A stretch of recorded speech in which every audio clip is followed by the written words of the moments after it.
Welcome to the Five Phenomenon Podcast. I am your host, Shane Hazen. With me is once again Ted Haycraft. I'm back again. And all the way off of in Austin, Texas, Lani Gonzalez. Hi, Shane. Hi, Ted. Hello. Said so meekly. Hi, Shane. This week we are discussing Michael Mann's misbegotten 1983 film, The Keep, which Ted has seen many more times than I have. I think I just watched it for my fifth time today. Okay. Lani, I got a feeling you watched it for the first time. I did for the first time last night. Oh, I'm so excited to hear your scorn. But let's go ahead and start out. What we watch? Interesting. Lani, did you watch anything cool this week? Yeah.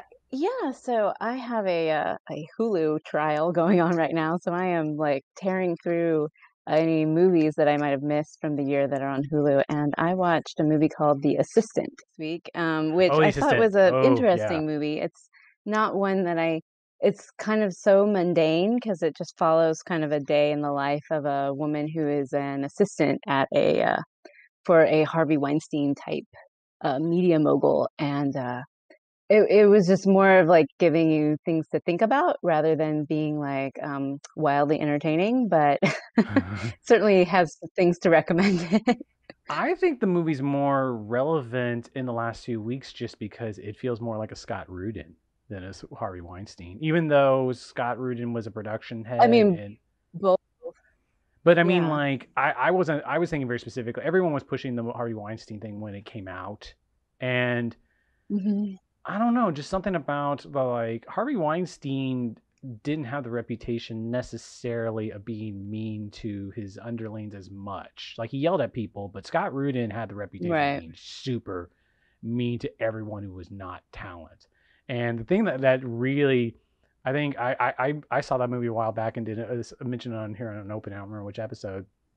I got a little bit of PTSD from that movie, so. Yeah, I think it's just interesting. I mean, maybe it's, you don't have to say it's making a specific parallels to, one person necessarily. But I just think it does, as someone who loves movies and loves the fact that movies are made, but also knowing people that make movies and understanding that a lot of the people who have been in power and still are decision makers, that a lot of the whole system that puts the movies out is not the best place for people to work and not the healthiest place. And it kind of makes me I cringe a little bit as someone who like loves movies, but also knowing that like people are being taken advantage of and abused, and I just, it just kind of makes you think about, this thing that you love, but it's also a very unhealthy environment that's sometimes producing it.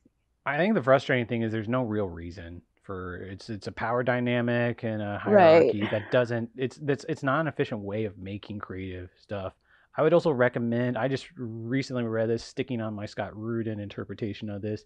Michael Chabon wrote an essay of apology, and it was an apology to all the people, because he'd worked with Scott Rudin for years. And he was just like, I knew. And it's a really long apology where he details like instances where like he was outside a waiting room waiting for Scott Rudin, and an assistant walked out and didn't know that he was in the waiting room, and Scott Rudin threw a pencil at the assistant and missed the assistant, but like, and Michael Chabon went in just like, Ted and I, you want to talk, or Ted's been going to the movies more than I have, but last night he and I went and saw the new Guy Ritchie movie, Wrath of Men, the amazingly titled Wrath of Men.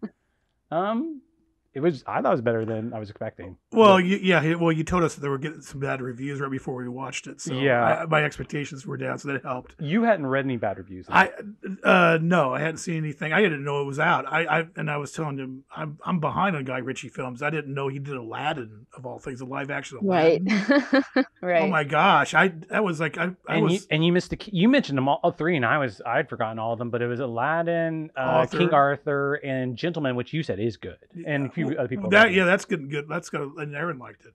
Our friend Aaron Smith, who listens to the movies. But but this one, I've been telling everybody that Jason Statham is he's this era's Charles Bronson.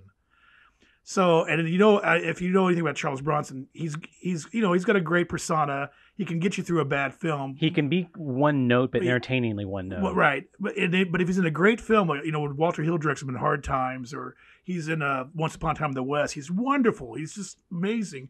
And then you got to sit through a lot of J. Lee Thompson films, which are just and they just so I think Jason does that a lot. He does a lot of mediocre work, but then he'll be in something like a Guy Ritchie film. Well, it elevates him a little bit. It's based on a French film from 2004, and we I looked it up afterwards and just blanked on this, but it obviously made sense. Jason Statham and Guy Ritchie.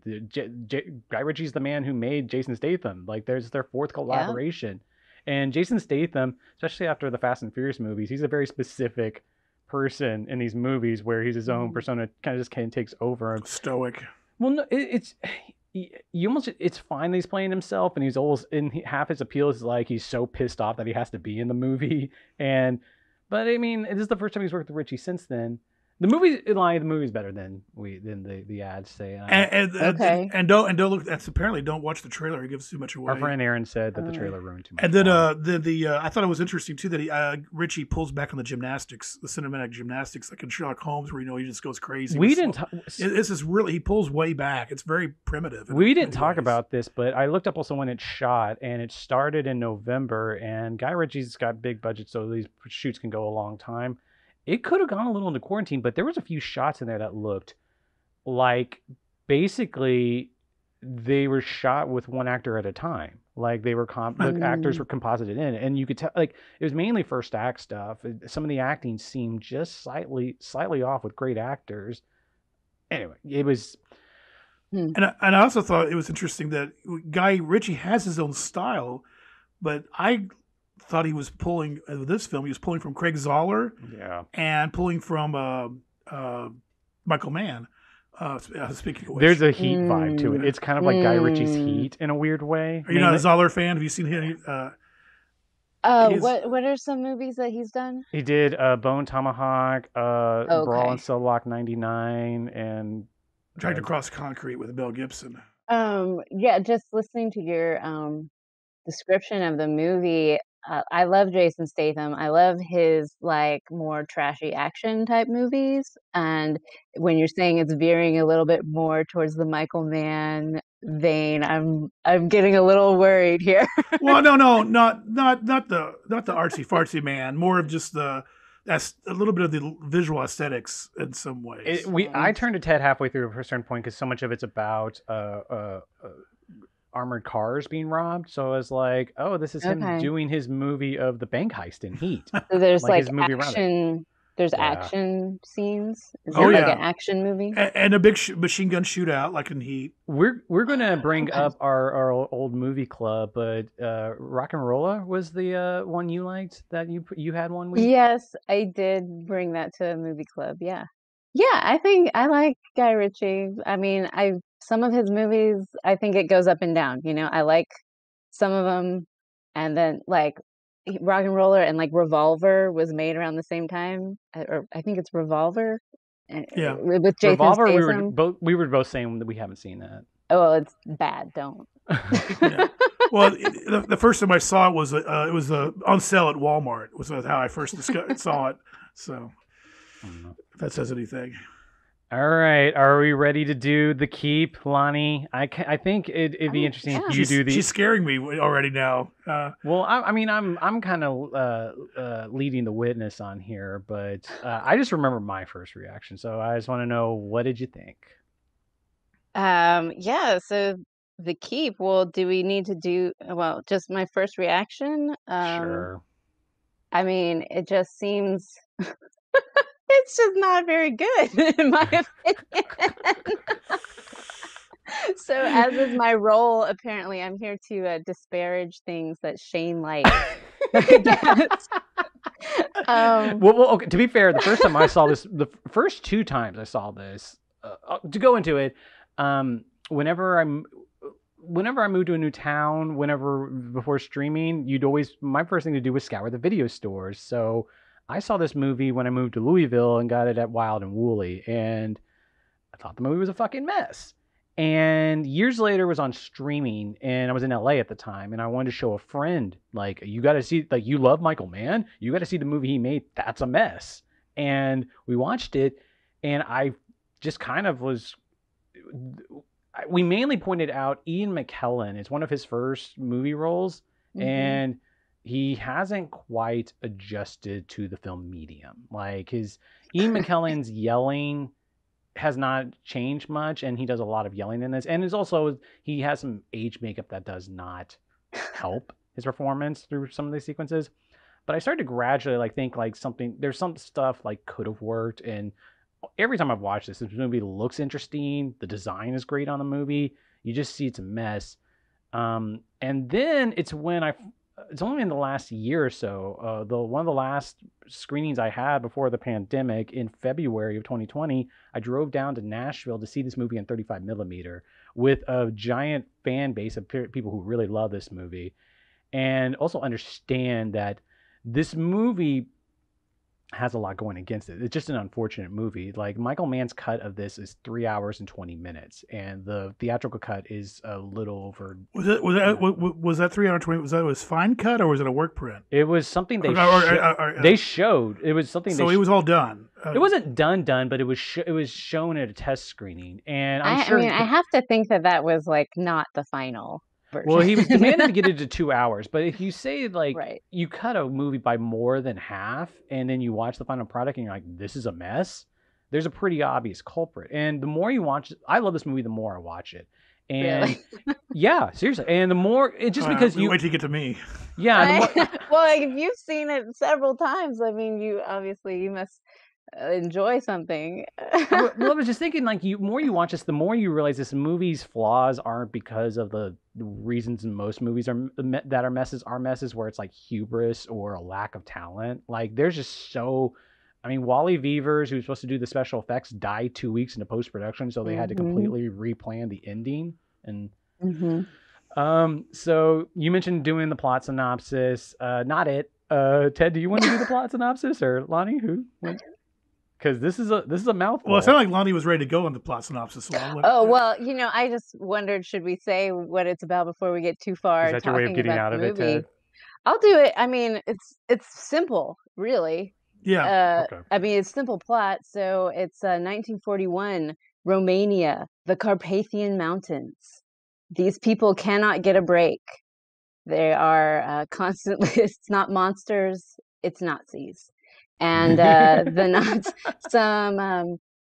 I guess, anyways, some Nazis show up. They find a large structure called the Keep.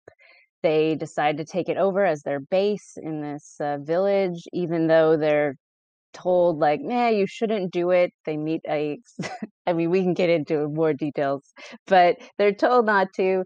They realize it's probably, something is being hidden in there. And then pretty soon, one of the soldiers digs into the wall and releases an evil spirit that then starts killing off the soldiers. Some more worse Nazis arrive, and then there's crazy SS, yeah, led by Gabriel Byrne. There's some weird writing on the wall, and so they go find this Jewish professor to translate it all, and that is Ian McKellen and his daughter. They are in a concentration camp, and they're brought to this village to translate it, which he translates it, and then they put him in a room, and he doesn't leave for the rest of the movie. And meanwhile, Scott Glenn wakes up in Greece in a storage locker or something, and then charters a boat and a motorcycle and makes his way to the keep. For what purpose, we're not sure. We'll find out. He wakes up in his eye. He's a mythical creature or something. His eyes glow in his introduction. Well, that's what we have to come to believe. His role is not really explained. And meanwhile, the malevolent demon that was being held in the keep is still terrorizing everyone, but he does rescue Dr. Kuza's daughter from being raped, and then heals Dr. Kuza, the Ian McKellen character, from his illness. Which is like aging, significant aging. Well, it's scleroderma, which is. I mean, he's in a wheelchair, eating him up. Yeah, age. I just thought it was a Star Trek thing. and so Ian McKellen agrees to help. Doesn't sound so simple now, does it? I mean, he agrees to help the demon, and then the demon's like going to get stronger in a couple days. But then finally he just kills all the Nazis, and he has a battle with Scott Glenn. I'm kind of impressed that you got that much plot out of your first viewing. Like my first one was like you didn't. Oh, you didn't get that out of the first one. I was so confused. Oh, really? I want to read a quote. So when I saw the Bell Court, the person, I tried to look up his name, but the guy that led the screening had written an article on this, and the screening notes were basically what he had written. He was very passionate about this movie, but one quotation in particular that really, this is the kind of film where a character turns to look in two directions, and between the first and second, about 4 chapters worth of plot happened. This is the kind of film where the 2 main adversaries of the piece are not mentioned by name until the last 4 minutes of the film, and even then only in passing and only once. Author F. Paul Wilson was so disgusted with the end result that he wrote a short story called Cuts about a horror writer who uses a voodoo doll to kill a director who'd misadapted one of his stories. Yeah.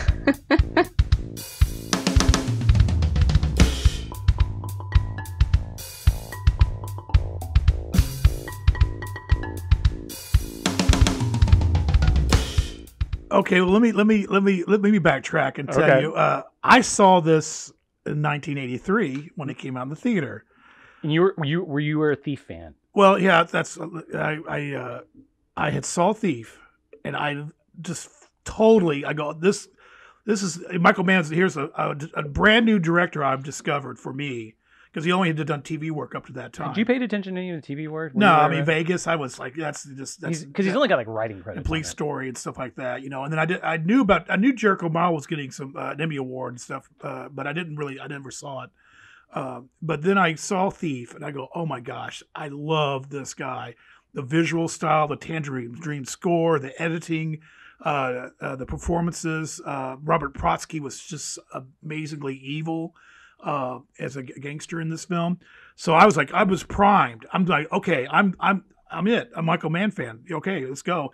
And I'm one of these guys who, once I latch onto a director, I will watch everything the director does. I'll follow directors, even with their weak films or their bad films. I'm going to be with them. And obviously something went wrong on this film, but I liked it. I mean, I was sat there, I was by myself. Did you know right away something was wrong? Well, I think I walked away. I mean, of course, at that time we had Siskel and Ebert.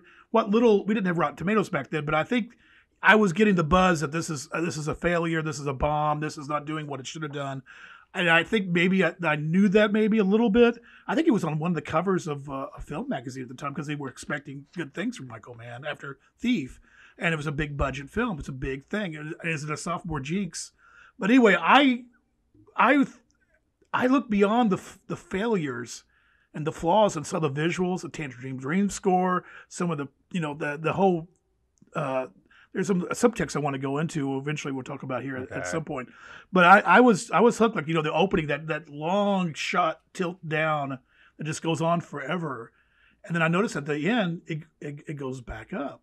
There's wait, which ending, Dad? Yeah, and so the theatrical ending. I know. But anyway, it's just so I knew it was a flawed film. And is it a cult film? I mean, how solid a cult film is it? It's pretty strong.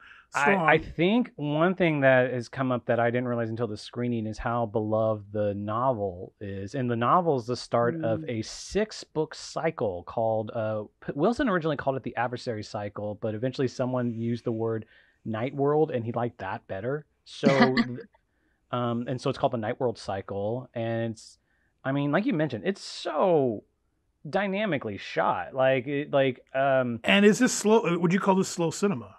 Not for the trick of this that we're going to get into later is that this being a significantly cut movie, the problem whenever a movie is cut down significantly, especially by someone that doesn't have the rhythms of the original storyteller, sometimes when you cut stuff out, it makes a movie feel slower, even though there's less to it, just because you're cutting out context that makes you understand why you're watching what you were watching. Well, let me give you a good example of the slow cinema I'm thinking of. Like when he's in the boat and he charters in Greece, it just sits there for a long time. It's beautiful, but it goes. I think a general viewer would go, "Why are we on this boat shot for so long?" Supposedly, one of the big things that was cut is the weapon that he gets on the boat. There's a giant explanation of the weapon. Well, yeah. Well, now watching this film in preparation for this podcast, I'm almost you can almost see where the edits are. You can almost, so many times I've seen it, I go, oh, it's missing a gap there. All of a sudden he's there. You said McKellen didn't leave the room, but he did. And there was a kind of a boo-boo there. Yeah. All of a sudden he just walks out and he's at the end, and then he's all of a sudden, bang, he's back in the room. And I'm like, you could say, oh, wait, there's something wrong here. And I'm sure there were scenes that were explained all that. Lani, I want to ask you about one of the most egregious cuts to me that every viewing comes up. I find comical just because you might have problems with Michael Mann as a filmmaker, but you got to admit that the guy's got a very romantic tendency, and he loves to put the movie like this, like very heavy leaden romance in the movies. And in this one, the romantic leads in this movie fall in love and have tantric sex within 45 seconds of having met each other. Yeah, the whole sex scene, I mean, I can't even say that they fall in love, really. It just feels very out of place. And pretty much, yeah, the whole, I don't know, maybe second half of the movie, basically after the demon appears to Ian McKellen's character, it just feels very choppy. And you do feel those sections where it's like something is missing here. And yeah, the sex scene is a great example because Scott Glenn's character is just in her room at the town, she goes to stay at the inn and town, and he's this is the there. One where I can see the keep, the room I could see the keep. And he's like, well, I'm staying, and she's like, okay, and then they kiss passionately. Then there's a cut to them sitting somewhere outside where she asks him a question like, where did you come from, or why are you here? Then it cuts back to them in the bedroom, and they're full on having sex, and that goes on for a while, every conceivable angle except from below. And then not long after, it's the next day, in the timeline of the movie, it's the next day, and she's totally smitten with him, and he's like, yeah, I'm here to kill the demon. And she's like, but why did you come to me and become my lover? And it's just did you have any conversations with him at all? I mean, it's yesterday. And we'll have to address the alternate ending because I think there's a good basis for them connecting, but you have to have that alternate ending. Well, and I had to assume that when they first met, he was using some kind of magical mind control to make her even jump in with him, because it was just so sudden. And knowing that he's some kind of magical creature, you're like, well, and then she asks him, why did you come? And he says, because that he wanted to touch to feel like a man connect does. To touch like mortal men. So he was just doing some exploratory work, I guess. Did you, Lani? Let me ask you. I know this might sound like a chauvinistic question or whatever. But did her hairdo look too modern for 1941? Oh, totally right. Yeah, she looked very modern in her eyeliner. And the green and that green top didn't seem 1941 that she wears at the end of the movie. I mean, I didn't think the costumes were great. I mean, the thing is, this movie has some really great looking parts. Where they make a big deal about like authentic Nazi costumes too. And there's like some machine guns. Oh, Gabriel Byrne looks like a full blown SWAT SS guy. Yeah. There's some things that definitely make the movie feel expensive, and then there's also moments where it seems completely cheap. Like anytime they go inside, it just like all the interiors look very cheap, and the makeup. Like you mentioned, Ian McKellen's makeup. Ian McKellen's makeup is weird and unfortunate. I would disagree slightly on the going inside thing. There's just something about so much of the design in this movie that's really ambitious, but feels like they pulled the trigger on it a little too fast. Like the main demon villain, I didn't even write down his name. Oh, it's hard to pronounce, but Molasar. His evolution, right? You're talking about his evolution. The design on him is actually pretty kind of Swamp Thing-ish. It's got it's got this like bizarre no skin muscular thing for one iteration of it. He hasn't got a skin yet. But at the same time, he starts out as just pure like smoke. Which I thought was the coolest looking. But you think for someone that's doing, like, I always give Michael Mann credit for filming his stuff impressionistically, or at least subjectively, and that for someone that's every movie there's such a lighting masterclass. Like, why are you lighting this thing so strongly and with there's no expressionistic lighting, there's no noir lighting, where it's just like, come on, maybe just don't show everything, like just do some shadows here and there, like. But it's just straight on, and it's just like 80s optical printing, glowing eye stuff, and just rotoscoping stuff like that. But there's stuff that, like, I don't know. One of my favorite with the pullback. My favorite shot, honestly, is that pullback reveal. Whenever, like, I don't know how the hell they do that shot where where it's the German and the nickel. The German soldier peeks in after he first pulls the cross. Because it starts out for a live action shot, and you go further. That's where all the money went, I guess.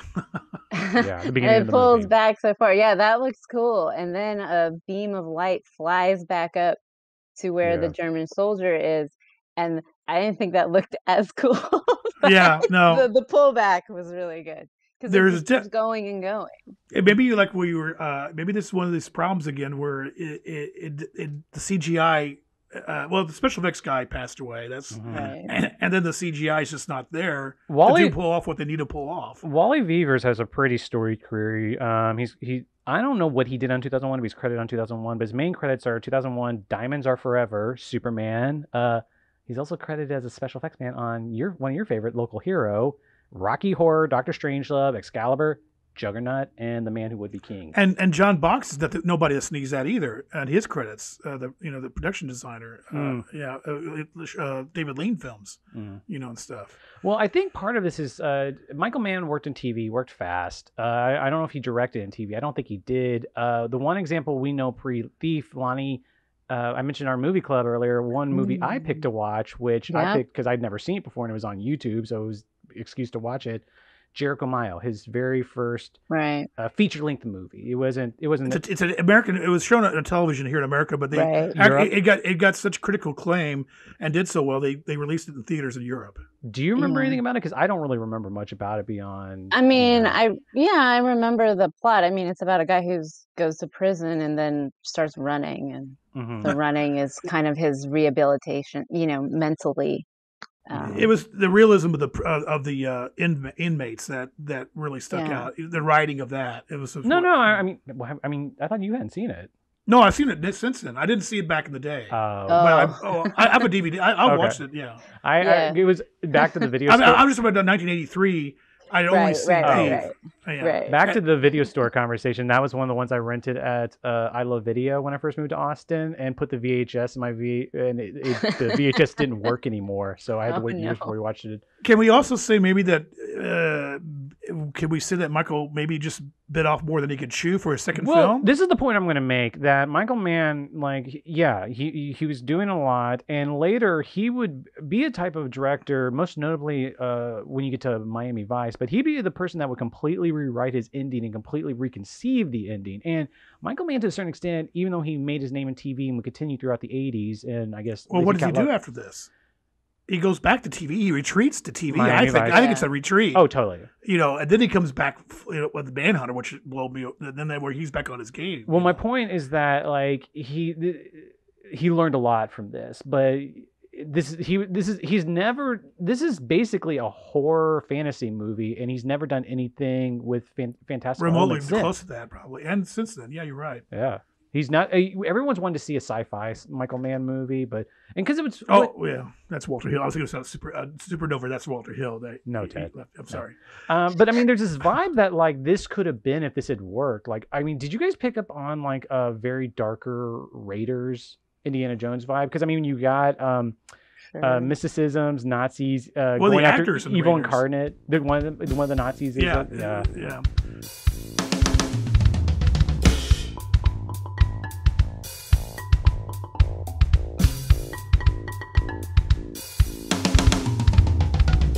Lani, are you not since I don't know you as well, you're not a Michael Mann fan at all, or overall? Yeah, he is not someone. I mean, it's one of these things where it's not that I think his movies are bad necessarily. I just don't respond to them as strongly as I see other people, sort of the Mann fans responding to them. And I've actually seen most of his movies, and The Last of the Mohican is probably the one I like the best. Yeah, because and of course it's not it's a period piece. I suppose he's known for his contemporary crime stuff, Yeah, I just and I'm trying to think like, I thought Manhunter was okay. I usually think like, yeah, this is okay, but I'm just not crazy about it. And I never really get why people are so like crazy about it, his movies. But that's just, one of those things where it's like, he's not someone that I'm gonna seek out necessarily. Interesting. Do they feel macho? I mean, yeah, definitely there's that, but that's not necessarily gonna turn me off of. I mean, I like, action movies and things that are whatever male centric, but I don't know. I just think it's kind of there's sort of just a hard cynicism maybe, or just like very kind of being very wrapped up in male identity and like what are some things like that just aren't like really grabbing me as a viewer. What I was reading, one of the things that would click with me trying to figure out why I like him so much was he was talking about one of the big movies he liked when he was in film school was, I want to say it was a G.W. Pabst movie, but it was like Pandora's Box. Or Joyous Street. Is that the one? He name dropped that, and I think I was just watching on. Is it a Pabst movie? It's a Pabst movie, yeah. And there's something, he's one of those directors that for someone that's inherently a writer, he feels like he could have been fine in silent cinema. Like the movies feel he doesn't shoot things in ways that feel like conventionally shot movies, but he can still write and Ted and I were talking about this before, and you can give him any story and he'd probably figure out a way to shoot it in an interesting way, more than any other director I know of. I mean, the one thing about him that appeals to me, I'm a big Sergio Leone fan. That's my number one. I have no debate on that. And whereas Leone, I see in Michael Mann, they use everything, every element of filmmaking is at their command, and it's you feel like that one thing is overlooked with their films, as opposed to maybe some directors concentrate on the acting and don't worry about production design, or some more design element and don't worry about the acting, blah blah blah. I mean, or the music or whatever. And I just feel like he's just one of these all-encompassing artisans on a film that speaks to me. I don't know. I think, and now I'm thinking about it, I think one of the things that maybe turns me off from Michael Mann movies is the self-seriousness. Well, it's very, very serious. And I look at something like The Keep, which has I think a good premise. And if it was done as like kind of a Hammer horror type style with a little more cheesiness in a way, like not seriousness. Well, that's I could see it being fun. Yeah, you could actually make that a fun film, but that's what I think is interesting. Even though, like I said, we all agree that it's flawed in some way, in many ways, in various ways. But I wrote this down, lined this up. You got the God fearing Christian Romanians, or they would be Greek Orthodox probably, right?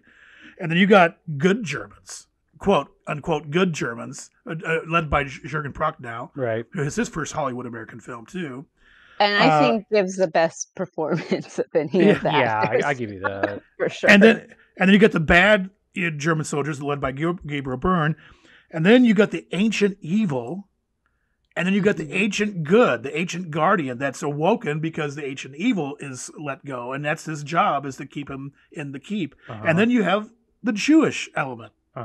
So you have all these elements playing off of each other, and some philosophy and existentialism, some about evil and good going on, and usually when you evoke concentration camps, that's like, ooh, you got to be serious with that nowadays. And to have that in a horror fantasy film. Well, the first thing I jumped to was Ian McKellen in the opening of X-Men. Magneto. Yeah. But it's just really, I just thought that I thought they were trying, and then her name's Eve. So and I think that credit where credit's due. That's Wilson. That's in the novel. I think is her name. But well, going back to the evil character's intro, like the first few kills in this movie are pretty cool. You got to admit that. Like, yeah, I mean heads explode. bodies are torn asunder. So the vibe, like you mentioned, this is technically this is in Transylvania, and so like there's a vibe I always got that like the Dracula stories are supposedly based on like so many historical antecedents, like Vlad the Impaler and all that. But there's this vibe that like in the book they have it so that like all the Nazis have their blood drained from them. So like there's that satanic Dracula thing going on, or a different interpretation of it coming from there. Well, yeah, I think there's the vampire element, there's the Faustian Pact element, and there's the Golem element. So you got three different horror strains also mixed in with all this, this good. And Are you saying this is a good thing, a bad thing, or this goes against like? There's too much in the movie. Well, I like that. I mean, because Aaron always our friend makes fun of me that Ted doesn't like horror films, and I'm not. And I don't know if I would want to see this as a cheesy film, even though I can see it, Lani. I could obviously see it doing that way and be a lot of fun.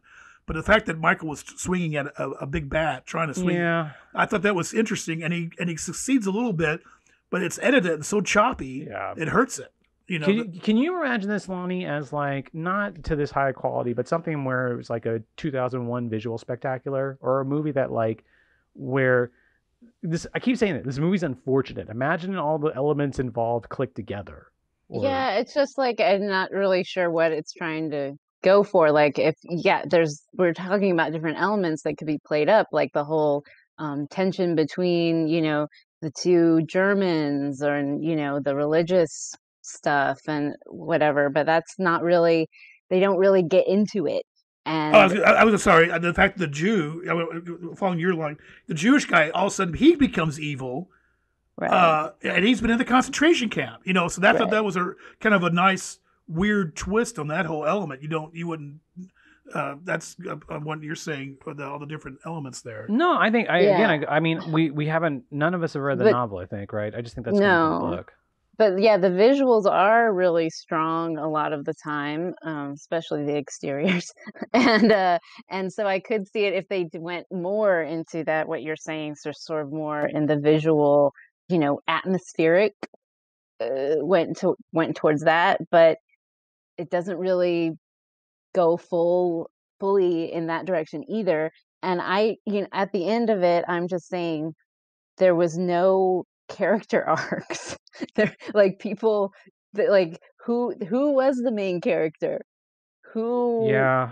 who were we following? Because Scott Glenn's whole thing with when you mentioned the alternate ending earlier, like I guess the idea behind it is that he the only thing I like about the alternate ending is like when he opens his eyes, they don't glow, so he's become a mortal man as he's been pushing the whole. Well, I guess we're going to spoiler alert everybody that the theatrical ending, Glenn Scott takes the monster out, but he also gets taken out. And so we're left on a freeze frame of the girl, and we assume that the monster and the good guy are dead. Can I ask you both a question? Because, I mean, 4 viewings in, there's still plot elements I don't get. I kind of like started glimpsing some of the screenplay. Did you ever get the element that the Scott Glenn character had created the keep?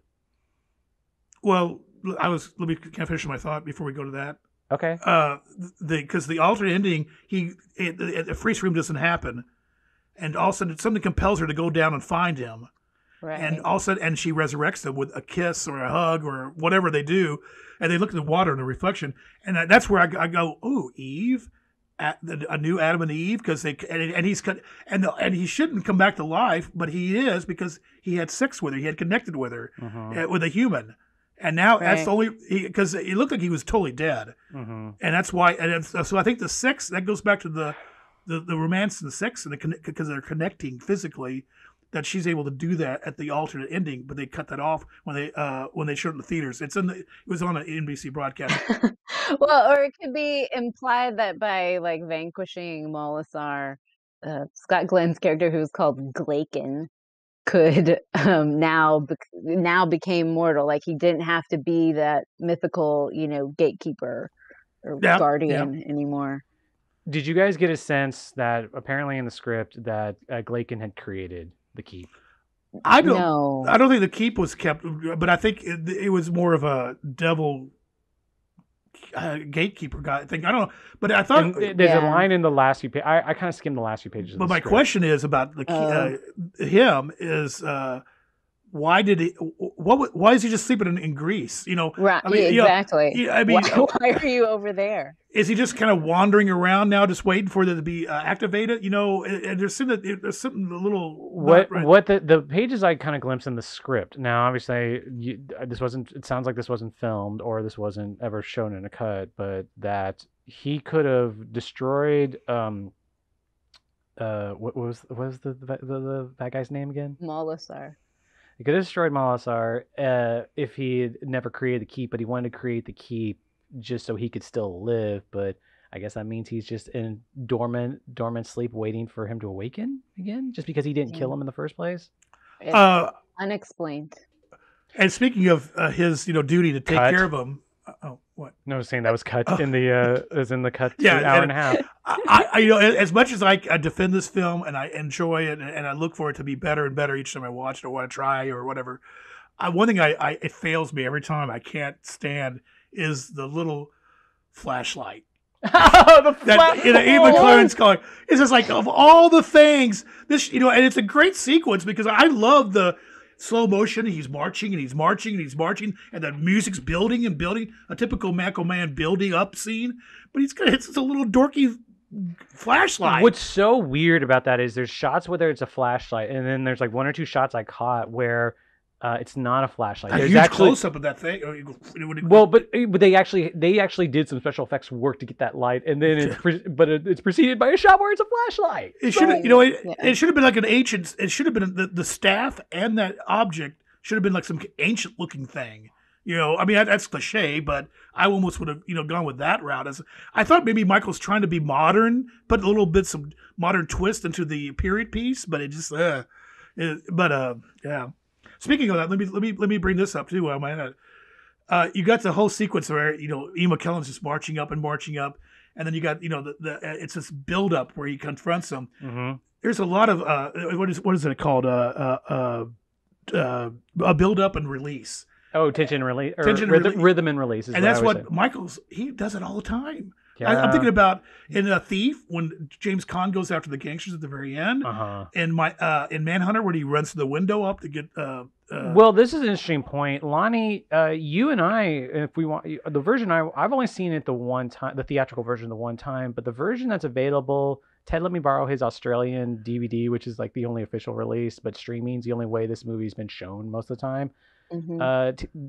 we do need to talk a little bit about the Tangerine Dream score, but the streaming version that's available to most people is not the theatrical. They had to switch out a few cues, and I'm wondering if that's one of the cues they might have had to switch out. I think I recognize the cues. The copy I watch, I have a bootleg of it. There's a Tom Tallis piece that they redo. There's a Howard Blake song called "Walking in the Air." Yeah. And then, like, of course, the Mohicans has one of the great build-ups of them going up the mountain at the end. When they when Magua's going up. Well, there's also the really cool Heat. Mann has this thing where he did it in Thief at the end of Thief, where Tangerine Dream they cover a song where I think it's "Wish You Were Here." They do a Pink Floyd song at the end of Thief, and I guess they just lost the theatrical rights for this, but.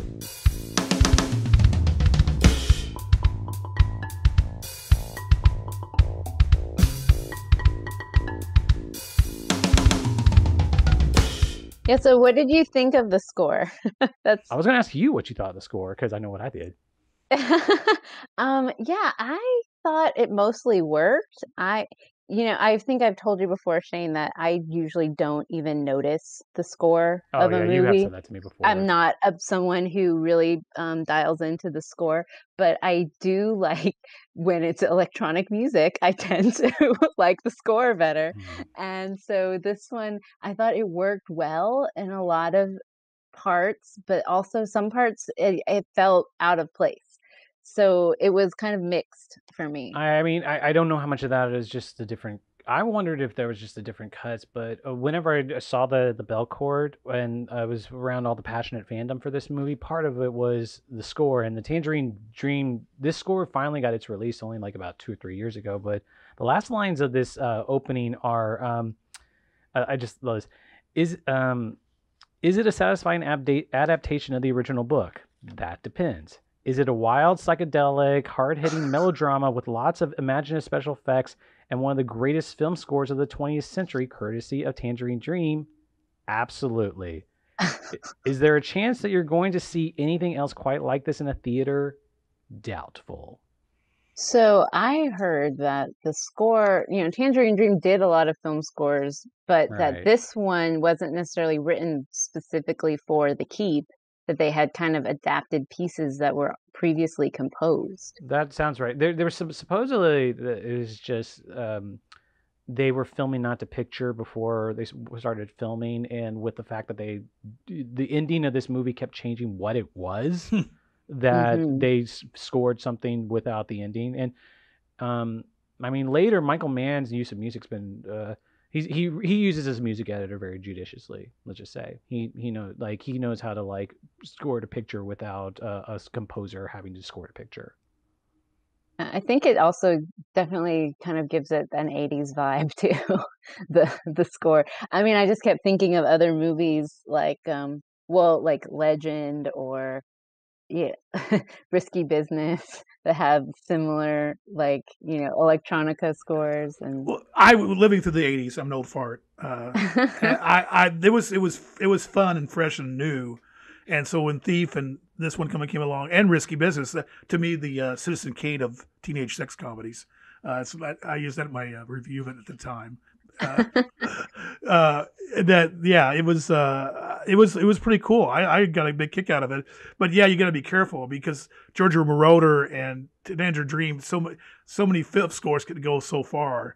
Well, there's also that pastiche with who does Stranger Things, the Austin-based band. But the fact that the retro 20-year cycle, the now 30-year cycle is started to redone, and a lot of synth-based scores are starting to come back pretty strong. It Follows, Disaster Piece, that was a pretty strong one. If I recall correctly, correct me if I'm wrong, but I remember getting upset because, around the, as the decades went on, the soundtracks became more with all the needle drops, and they wouldn't put the scores out till along came Batman, Dick Tracy and stuff. So Vision Quest came out. I think that was a Tangerine Dream score with Matt, but the soundtrack is got pop songs on it. I remember going, I want the Tangerine Dream music. I don't want the pop songs. But I will not correct you on that, Lani. Do you want to correct him on that? I think it was electronic score. I'm pretty sure it was Tangerine Dream. Well, it's funny you mentioned Legend, because by the time I finally got around, I'm a big Ridley Scott fan, but by the time I got around to Legend was when they put out the I guess you would call it a director's cut, but it had like a Jerry Goldsmith score to it. Yeah. They put the Jerry Goldsmith score back. Like the Tangerine Dream was a replacement, and Vangelis' Blade Runner score is one of my favorites. So. Yeah, Vangelis, I could forget him too. Yeah, the Giorgio and. I one thing I wanted to point out about Ian McKellen's performance is part of the problem. I think I'm hard on the age makeup. Is I noticed this watching a few De Niro movies from going to 1900 all the way to Once Upon a Time in America, and there's something about when you see an actor age on screen, when you see them younger in old age makeup. Like it's just a hard bar to cross to yeah, jump, well, because you know what Ian McKellen looks like. Yeah, and there was the joke I kept thinking while watching this was that his yelling throughout this, every time he yelled, I just kept going, "You shall not pass," every time without pass fail. Yeah, well, because he's also doing a strange accent. He's not doing a Romanian accent, and apparently Michael Mann told him not to, but he's doing like an American accent. Interesting. With a weird quality to his voice. Well, since we're on this talking about actors, I liked. It was nice. I thought Robert Protsky in Thief was just a phenomenon. When you mentioned him in Thief, I didn't even recognize him. Yeah, and so then I thought, oh, Michael's starting to build his little company of recurring actors, like every director does. And I thought also at one point, I thought Protsky looked like a priest that stepped out of an Eisenstein film. When he sits down at the table and lights a cigarette, I'm like, oh, the angle and the beard and everything. I was like, oh, it's Eisenstein. Well, he does have a crazy Russian priest. There's your nod of silent filmmaking. Also, excuse me. Did you think? I thought it was kind of curious that Jürgen Prochnow and Gabriel Byrne were playing, I think, almost against type, because I think Gabriel is more, he can play a person that you can sympathize with. So but he's playing the really bad German. But isn't this before they established their type? Because we had only seen Prochnow as a U-boat in Das Boot. Basically, Americans had only seen him that, and probably nobody knew who Gabriel Byrne at this point was. What had Gabriel Byrne done before this? I don't know. I had to look it up. Excalibur. Yeah. Yeah. There's all kinds of interesting people in Excalibur. But, yeah, it was pretty early film for him too. He wouldn't be known. Oh, Glenn! I thought that was interesting near the end when Glenn finally faces down the creature. He actually starts to take a look. They modified him a little bit. They do the thing with the neck muscles. Yeah. And I thought, oh, that's cool. That's cool. When he gets closer to him and he's going to have a showdown, his body's starting to look like his opposite of the person he has to fight. Right. And I remember thinking when I saw it in '83, I thought the body, overall look at the body, even though now I know they didn't have all the money to really make it the way they really wanted to go. I go, oh, this is Swamp Thing. This is you keep pointing out Swamp Thing, and I see it now. Yeah, I totally see it. I didn't see it before. The one thing I found that works more, even though it still looks so fake, is the fake eyes. Everybody, especially Scott Glenn's eyes, like they look, but they stick out in a good way. Like I think it's that first shot that his intro always works for me. Like there's something that's so cheesy and bold. And another thing, Lani, like I get what you're saying about the self-seriousness, but when a Michael Mann movie works for me, it's grounded yet operatic. So like these bold moves or these big moves that can seem silly, which to some people it is silly. I was gonna say most of this movie it feels silly. I think a lot of going. It's slow. It's artsy. It overboard with the music. But some of that I go, man, go for it. Let's go for it. I'm with you. Let's go over the cliff together. Let's go over the cliff together. But I should mention one of the designers was. One of the fascinating things was the illustrator Inko Bile. He's Inky Bilal? Yeah, Bilal. Bilal. He's a major European graphic novel artist. And speaking of graphic novels, we should also mention that Wilson was so upset with the movie, he got an artist and did his own miniseries and put it into and collected it into a trade as a graphic novel, the way he thought it should have looked. And he wanted to do a visual adaptation on his own. So it's out there if you want to see what Wilson would have liked to see how the film should have been. If he had been able to kill the director with a voodoo doll. Oh, and then we should also the fairy tale. Michael Mann actually uses the word fairy tale, and then we got this documentary that's still being edited, it's still worked on. Yeah. That they, the first time they put an Indiegogo up for it, I contributed to it. I'm hoping I'm going to get a copy of it if they ever get it finished. I don't remember the distinctions, but they mentioned it at the Belcourt screening. Yeah, but there's this guy he's the Keep fanatic over. I think he's in Europe, and he's just working on this thing forever and ever and ever. So hopefully we'll see the light of day of it. Yeah, I saw that about that documentary, and I feel like there's always going to be someone out there who's, they latch on to this, and I think this movie is just there's a lot of potential. There's a lot of things that you can kind of latch onto, and then sort of extrapolate in your mind, like what it means or what it could have been, and but what we have is what we have, and yeah. like.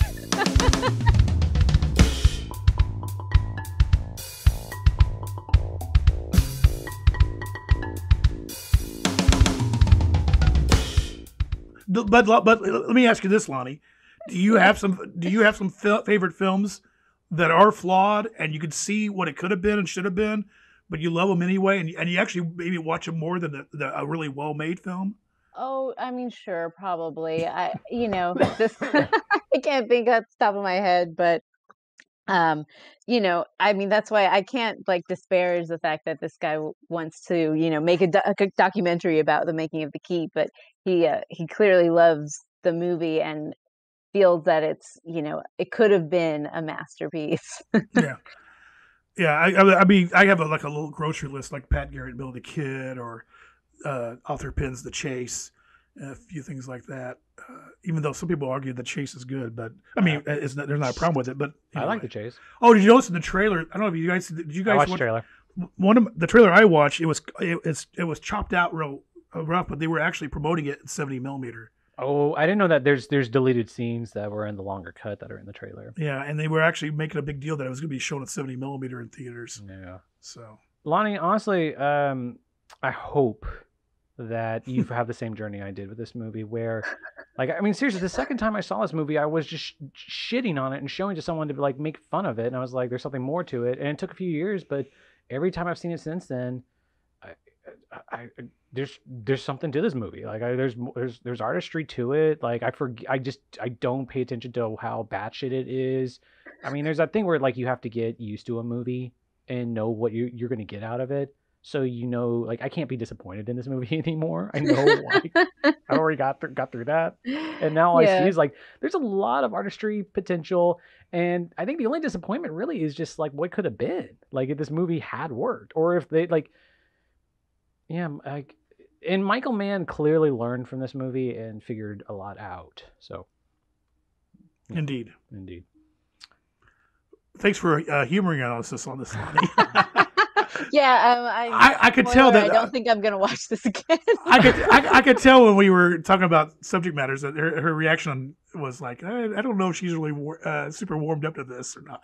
No, and Lani. Thank you for like. No, this is great. You nailed it at the beginning where you're just like I knew you. Like, we needed this viewpoint. But at the same time, you were how I was when I first saw this, so I get it. So sure. Do you think that Wim Wenders watched The Keep and was inspired to make Wings of Desire? I can see it. I can totally see it now. The Scott Glenn character. Well, yeah, you nailed like if this movie had worked, I think a lot of the self-serious parts we wouldn't be talking about like why it didn't work. But it's one of the things like if you could have lightened it up just a little, maybe it would have helped. But I mean, what kind of like it's a thing like Nolan gets this accusation of not being funny, and then like he'll like do a Joker character, but like and there's stupid jokes in there. But what is funny in Michael Mann movies? Well, I liked it at the beginning when they meet the caretaker Alexandru of The Keep, and he says, "What are you trying to like?" He's like, "What is it? Is it ghosts, demons?" And he goes, "There are no ghosts here." Like Dracula being like, I don't drink wine.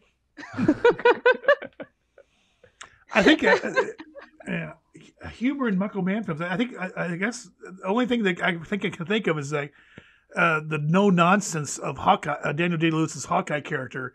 His retorts were always kind of funny because he was just so nonsensical. He'd give you a straight answer when you ask him, like you turn left to Kentuck, and you know what I'm thinking of is, and it's not in the text. It's purely Pacino in Heat. Oh, and the thing about Pacino in Heat is, I think it was like 20 years later, they were at a Q&A and they casually revealed like, oh yeah, the whole reason Pacino acts this way is it's not mentioned in the movie, but he's doing cocaine. He has a bad cocaine problem. And it's like, okay, that makes sense for the performance, but that's not in the movie? How is that not in the movie? Yeah. But that explains a lot, because it is funny, but then if you're watching it, sometimes you go, this is really overboard. He's got a big ass! Have you seen Heat, Lani? Yeah, I saw Heat back when it came out. Like when he talks to the rap artist. What was this? By the time I get to Phoenix, she'll be rising. He starts singing the. No. Oh boy. Yeah. I want to think. Isn't that a big trope in fantasy literature of the Guardian awoken because of a ancient evil? Well, the thing I wanted to point out to you, Lani, about the vibe of this, that it could have been if it did work. When I got the book, I looked up the pull quotes on there, and the writers that they had pull quotes from for Wilson, which again I've never read anything of his, but it's people like Peter Straub or Clive Barker. Like, so Michael Mann, Manhunter has its horrible elements, but like this is him doing a horror movie potentially, or horror fantasy. Yeah, it just didn't really feel like a horror movie to me. More fantasy, I think. It felt more fantasy. It does, but like I guess in my head I picture like that when I got into this movie, I saw like, obviously it's horrifying the way that everyone's getting killed, and like there's a gore thrill factor to it. So, but it's so dark you can't really even see anything. You just see like kind of chunks flying away, and I didn't mention, I love that. I love the long shot of when Gabriel Byrne goes up to him, and then it's a cover shot, and you see all the devastation around them, and he thinks that little crucifix is going to stop him. Right. And, that was where I got the Dracula stuff from. Just because he was trying to do the crucifix to him, and obviously it didn't work. But yeah, the vastness of the keep was another interesting thing, and the geography of the keep was seemed confusing, partially because of the editing, and partially I think it could have been intentionally like that because it is a magical place. You're never like sure how big it is or like where the hallways go, and it could have been something interesting, like in The Shining, where the hotel kind of is always changing around you. You could feel disoriented by the geography of the keep, but it felt more like it was just edited poorly. Well, it was funny you mentioned the editing aspect. One of the first places I ever heard about this movie was you introducing it to me, and you were talking about the alternate endings, and it was in the midst of a conversation you and I have ongoing about the constant Michael Mann re-editing of movies. He's constantly re-editing movies that are in theory most of them are successes, and he's re-editing, and this is the one where he's just like, done, I can't fix this. Yeah, and I didn't even mention how I stumbled across the alternate ending. I don't know if it was the broadcast premiere. I don't know, because I don't know if I knew back then Michael does all the twiddling he does after post-production. But I work at an NBC affiliate, and they aired The Keep, and I stuck a VHS in the VHS recorder at the station and recorded right off the NBC feed. And lo and behold, I got the alternate. I'm like, I'm freaking out. I had my own personal copy, got bootleg on the bootleg circuit. But I had my own copy of it, and I couldn't believe it. And then as we talked, he is I think almost every single film. There's variant versions out there, and you almost have. And if you're a stickler, there's two. There's like 2 or 3 movies he hasn't done. It's like Thief and. Even Thief has an extra cut they put back in on Laserdisc. When they went to home video, they put an extra scene in there. What was the one he because even Black Slater's Black Hat Insider? Insider might have not been touched because there's an Ollie special edition. Ollie's the one that needs a special edition. There's about 4 or 5 Mohicans. I used to keep track of them. Collateral, I don't think has changes. Yeah, you're right. Maybe not. Collateral. The Collateral one and the one that you said. Oh, I want to also mention, I thought, I think we did talk about it in the podcast. I really liked that look of the creature. Oh, I like it when he was yelling, like, who did this? Who killed them? I mean, I will take, and I thought, oh, this is kind of a cool concept. And of course, and he pieced it together. The more he killed, the more he became, solid. And so there was really that aspect to it. So it was really cool. And it really hurt in the post-production. They didn't have the talent and the money. I don't know what Wally Weavers could have done, because I haven't read up much on him, but the one effect that is pretty notable and memorable in film history is he was the one that did a lot of Superman flying in the Donner Superman. And I mean, that's a rear projection or front projection thing. I don't know. I mean, yeah. I mean, some of the effects at the end.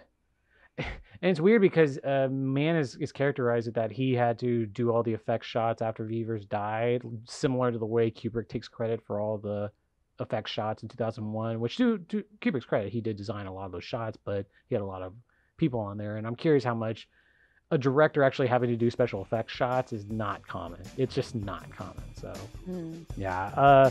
Lani, Ted, thank you guys for being on the podcast. You're welcome. Yeah, sure.